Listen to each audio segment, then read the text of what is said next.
हरे कृष्ण। श्रीमद् भागवतम एकादश स्कंद अध्याय 31 भगवान श्री कृष्ण का अंतर्धान होना।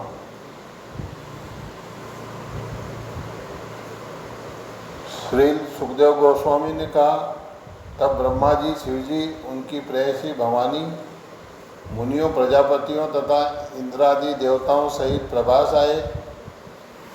भगवान का प्रस्थान देखने के लिए चारणों, यक्षों, राक्षसों, किन्नरों, अप्सराओं तथा गरुड़ के संबंधियों को साथ लेकर पितरगण, सिद्ध, गंधर्व, विद्याधर तथा बड़े बड़े सर्प भी आए।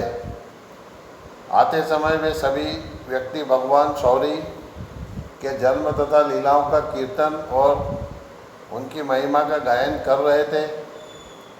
ये राजन, उन्होंने आकाश में अपने विमानों की भीड़ लगाकर अत्यंत भक्ति भाव से फूलों की वर्षा की। हरे कृष्ण कृष्ण कृष्ण हरे हरे, हरे राम राम राम हरे हरे, हरे कृष्ण कृष्ण कृष्ण हरे हरे, हरे राम राम राम हरे हरे। अपने समक्ष ब्रह्मांड के पितामह ब्रह्मा जी को अन्य देवताओं के साथ देखकर, जो कि उनकी निजी तथा शक्तिशाली अंश हैं, सर्वशक्तिमान प्रभु ने अपने मन को अपने भीतर स्थिर किया और अपने कमल नेत्र बंद कर लिए। अपने दिव्य शरीर को जलाने के लिए यौगिक आग्नेयी ध्यान का उपयोग किए बिना भगवान कृष्ण अपने धाम में प्रविष्ट हो गए। उनका दिव्य शरीर सारे जगतों का सर्वाकर्षक आश्रय है और समस्त धारणा तथा ध्यान का लक्ष्य है। जो ही भगवान श्री कृष्ण ने इस पृथ्वी को छोड़ा, तो ही सत्य, धर्म, धृति, कीर्ति तथा सौंदर्य उनके पीछे पीछे हो लिए। स्वर्ग में धुंधिबियाँ बजने लगी और आकाश से फूलों की वृष्टि होने लगी। ब्रह्मा इत्यादि देवता भगवान कृष्ण को उनके धाम में प्रवेश करते हुए नहीं देख सके, क्योंकि भगवान ने अपनी गतिविधियों को प्रकट नहीं होने दिया। अतः सारे देवता अत्यधिक चकित थे। जिस तरह सामान्य लोग बादलों से विलग बिजली के मार्ग को निश्चित नहीं कर सकते, उसी तरह अपने धाम लौटते हुए भगवान कृष्ण की गतिविधियों का पता देवतागण नहीं लगा पाए। किंतु कुछ देवतागण, विशेष रूप से ब्रह्मा तथा शिव जी, यह निश्चित कर सके कि किस तरह भगवान की योग शक्ति कार्य कर रही है, और इस तरह वे चकित थे।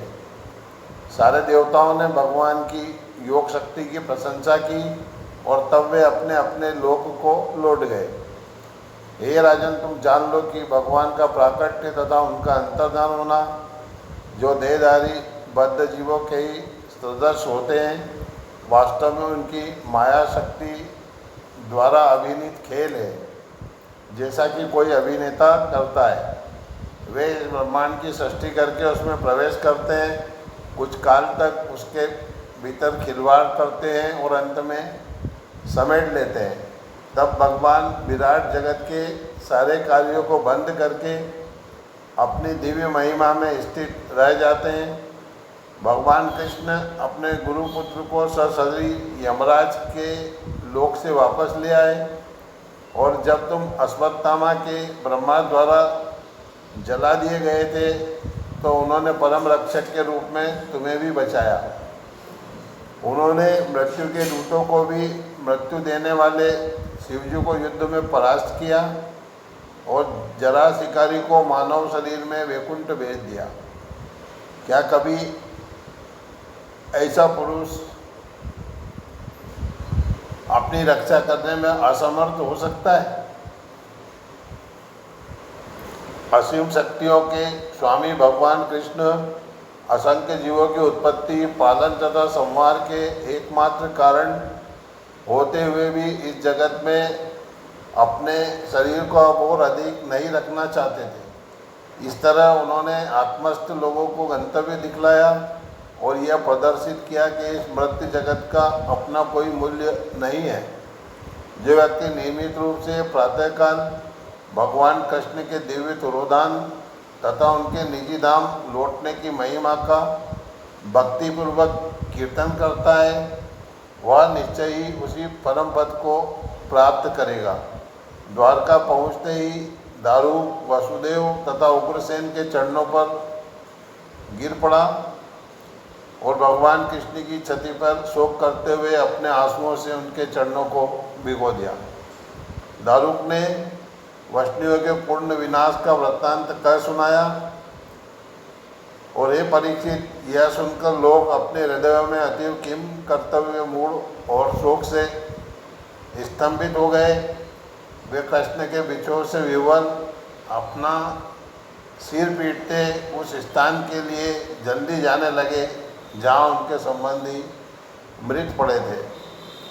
जब देवकी, रोहिणी तथा वसुदेव ने अपने कृष्ण तथा बलराम पुत्रों को नहीं पाया तो वे शोक से अचेत हो गए। भगवान के वियोग से आतुर उनके माता पिता ने उसी स्थान पर अपने प्राण त्याग दिए। हे परीक्षित, तब यादवों की पत्नियां अपने अपने मृत पतियों का आलिंगन करके चिताओं पर चढ़ गई। भगवान बलराम की पत्नियां भी अग्नि में प्रविष्ट हुई और उनके शरीर का आलिंगन किया। इसी तरह वसुदेव की पत्नियां उनकी चिता में प्रविष्ट हुई और उनके शरीर को चूमा। हरि की पतों हुए अपने अपने पतियों की चिताओं में प्रविष्ट हुई। रुक्मणी तथा भगवान कृष्ण की अन्य पत्नियां, जिनके हृदय उन्हीं में पूर्णतया लीन थे, उनकी चिता में प्रविष्ट हुई। अर्जुन अपने सर्वप्रिय मित्र भगवान कृष्ण के विछोह से अत्यधिक दुखी हुए, किंतु उन्होंने भगवान के उन दिव्य वचनों का स्मरण करके, जिन्हें उन्होंने गीता रूप में गाया था, स्वयं को सांत्वना दी। तत्पश्चात अर्जुन ने क्रमशः मृतकों की आयु के क्रम से यदुवंश के उन मृतकों का विधिपूर्वक दाह कर्म किया जिनके परिवार में कोई पुरुष सदस्य नहीं बचा था। जैसे ही भगवान ने द्वारका का परित्याग किया, तो ही हे राजन, समुद्र ने उसे चारों ओर से घेर लिया और एकमात्र उनका महल ही अछूता रहा। भगवान मधुसूदन शाश्वत रीति से द्वारका में उपस्थित रहते हैं। यह समस्त शुभ स्थानों में सर्वाधिक शुभ स्थान है और इसके स्मरण मात्र से सारे कलमश नष्ट हो जाते। यदुवंश की बची हुई स्त्रियों, बच्चों तथा बूढ़ों को अर्जुन इंद्रप्रस्थ ले आए, जहाँ उन्होंने अनिरुद्ध के पुत्र वज्र को यदुओं के शासक के रूप में प्रतिस्थापित किया। हे राजन, अर्जुन से अपने मित्र की मृत्यु सुनकर आपके बाबा लोगों ने आपको वंश के धारक के रूप में स्थापित कर दिया और इस जगत को से अपने प्रयाण की तैयारी के लिए चल पड़े। जो व्यक्ति ईश्वरों के ईश्वर विष्णु की इन विविध लीलाओं तथा अवतारों की महिमाओं का श्रद्धापूर्वक कीर्तन करता है, वह सारे पापों से मोक्ष प्राप्त करता है। पूर्ण पुरुषोत्तम भगवान श्री कृष्ण के सर्वाकर्षक अवतारों के सर्व मंगल पराक्रम तथा उनके द्वारा बाल्यकाल में की गई लीलाएं इस श्रीमद् भागवतम तथा अन्य शास्त्रों में वर्णित है। जो कोई उनकी लीलाओं के इन वर्णनों का कीर्तन करता है, उसे उन भगवान की दिव्य प्रेमा भक्ति प्राप्त होगी, जो समस्त सिद्ध मुनियों के गंतव्य है। इस प्रकार श्रीमद् भागवतम एकादश स्कंद अध्याय 31 भगवान श्री कृष्ण का अंतर्धान होना नामक अध्याय के साथ ही एकादश स्कंद के सभी श्लोकार्थ पूर्ण हुए।